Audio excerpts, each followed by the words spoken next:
E aí, pessoal, tudo bem com vocês? Vamos falar hoje sobre 3 coisas importantes para a gente avaliar no raio-x de quadril da nossa galerinha? Então vem comigo. Então, gente, o primeiro ponto que nós vamos observar é olhar a simetria entre os lados.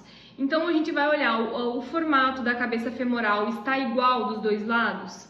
O formato do acetábulo está igual? O diâmetro do fêmur está igual dos dois lados?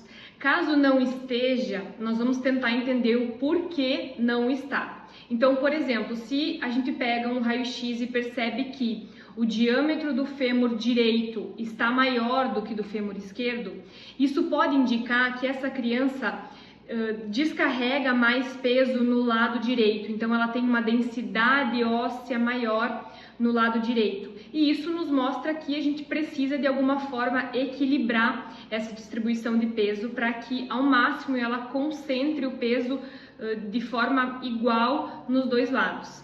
Se a gente percebe que uma cabeça femoral tem um arredondamento maior do que o outro, também pode ser porque a criança coloca mais peso de um lado do que do outro e a gente vai tentar equilibrar. Então, o primeiro ponto é observar a simetria entre os dois lados, entre o lado direito e o lado esquerdo, e observar as diferenças se existirem e tentar entender, através de um raciocínio clínico, o porquê isso está acontecendo. Então, também é interessante olhar o raio-x e fazer uma avaliação clínica para ver se as duas informações vão bater. Outro ponto, a gente vai observar o ângulo de inclinação do colo femoral. Então aqui nós temos o fêmur, né? Colo femoral, cabeça femoral.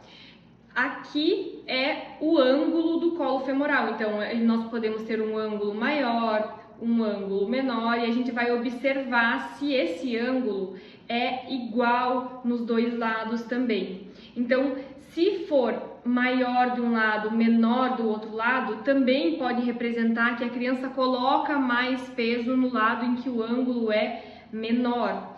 E esse ângulo é importante porque ele ajuda a posicionar a cabeça femoral dentro do acetábulo.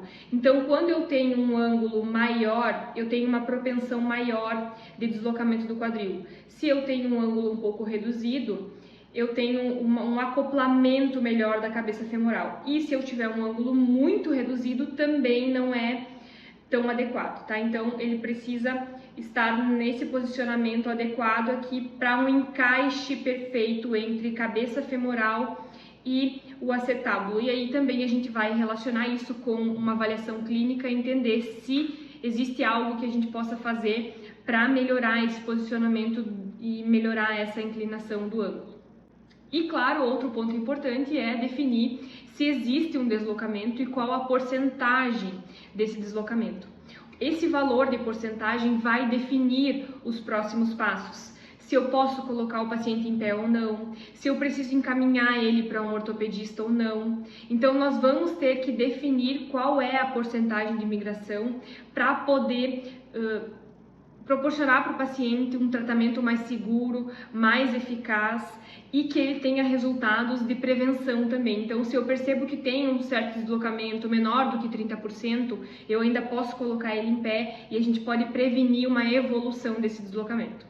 Então, pessoal, esses são 3 pontos que eu sempre observo no raio-x e que me dão muita clareza sobre como está o desenvolvimento do quadril das crianças.